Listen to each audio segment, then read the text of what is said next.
Comme il l'avait promis, Donald Trump n'a pas tardé à s'attaquer aux minorités. La communauté LGBT est particulièrement ciblée, avec des décrets supprimant la reconnaissance de l'identité de genre, rétablissant leur exclusion de l'armée ou autorisant à restreindre leur accès aux toilettes publiques fédérales. La résistance s'organise notamment à New York, un reportage signé Étienne Truchot.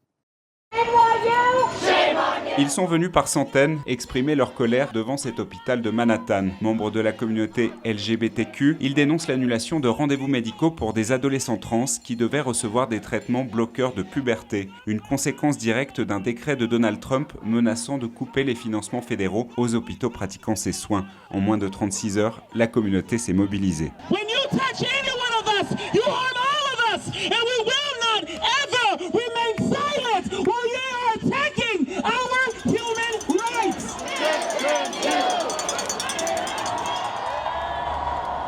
Au Brooklyn Museum, les trans et leurs alliés étaient conviés à une riposte plus artistique. Pour contrer les efforts de l'administration Trump d'effacer toute mention des trans dans l'espace public, ils étaient invités à peindre des panels célébrant la diversité de genre, destinés à être exposés devant la Maison-Blanche. So, defiance, joy, and creativity have always been a feature of how we fight back and sustain ourselves. No one gave us our identities, no one gave us our truths, and so they can't take it away from us. Raquel Willis est l'une des militantes trans les plus engagées contre l'administration Trump. Elle a fondé le mouvement de libération du genre qui défend l'idée d'autonomie corporelle, le droit de chacun de décider de son corps sans ingérence politique. It's not just that we're rejecting hate, we're rejecting white supremacy or transphobia. It's that we are actively imagining a world where we can all be ourselves on our own terms.